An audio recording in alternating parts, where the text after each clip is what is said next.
اداکارہ سمی خان پر پروڈیوسر نعیم بھٹی نے F I R درج کروا دی۔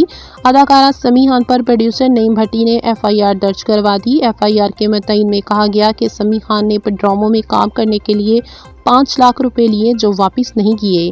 1 سال سے نہ رقم واپس کی نہ ڈراموں میں کام کیا۔ تھانہ شاہدرہ میں اداکارہ سمی خان پر دفعہ 406 کا مقدمہ درج کر دیا گیا۔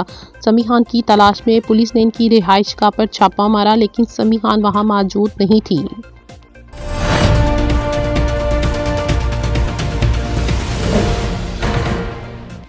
صحافی خرم اقبال کو پیکا ایکٹ کے تحت حراست میں لینے کے بعد رہا کر دیا گیا۔ نجی ٹی وی کی رپورٹ کے مطابق صحافی اور اسلام آباد بیورو کے پروڈیوسر خرم اقبال کو سادہ لباس میں ملبوس افراد کے گھر سے لے جانے کے واقعے نے سیاسی اور صحافتی حلقوں میں ہلچل مچا دی ہے۔ انہیں کئی گھنٹوں حراست میں رکھنے کے بعد رہا کر دیا گیا۔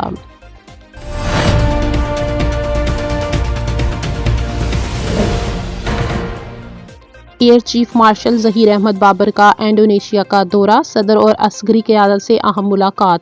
پاک فضائیہ کے سربراہ air chief marshal Zaheer Ahmed Babar Sidhu Indonesia کے سرکاری دورے پر جکارتہ پہنچ گئے۔ مسلح افراد کے شعبۂ تعلقات عامہ ISPR کے مطابق پاک فضائیہ کے سربراہ air chief marshal Zaheer Ahmed Babar Sidhu کی انڈونیشیا کے صدر پربووو سے ملاقات میں پاکستان اور انڈونیشیا کی دیرینہ برادرانہ شراکت داری پر زور دیا گیا۔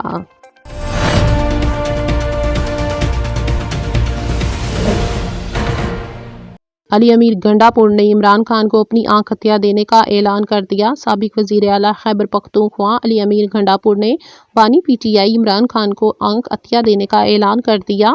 میڈیا کی رپورٹ کے مطابق انہوں نے کہا ہے کہ میرے حلقے سے لوگ مجھے میسیجز کر رہے ہیں کہ ہم بھی عمران خان کو اپنی آنکھ عطیہ کریں گے۔ عطیہ دینے والوں کو پوری لسٹ بنائی ہے۔ عمران خان کی صحت پر تفتیش ہے، ہر کوئی ان کے لیے فکر مند ہے۔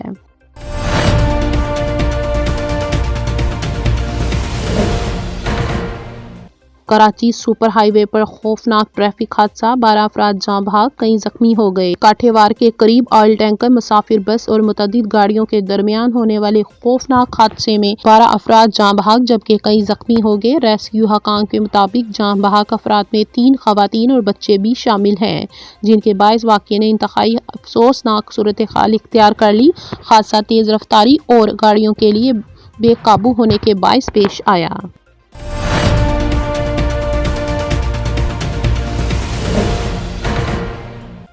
سولر نیٹ میٹرنگ کی نیپرا اور حکومتی پالیسی لاہور ہائی کورٹ میں چیلنج کر دی گئی۔ نجی ٹی وی کی رپورٹ کے مطابق عدالت نے وفاقی حکومت، نیپرا اور لیسکو سے جواب طلب کر لیا۔ عدالت نے فوری حکم امتیازی جاری کرنے کی استدعا مسترد کرتے ہوئے فریقین سے جواب طلب کر لیا ہے۔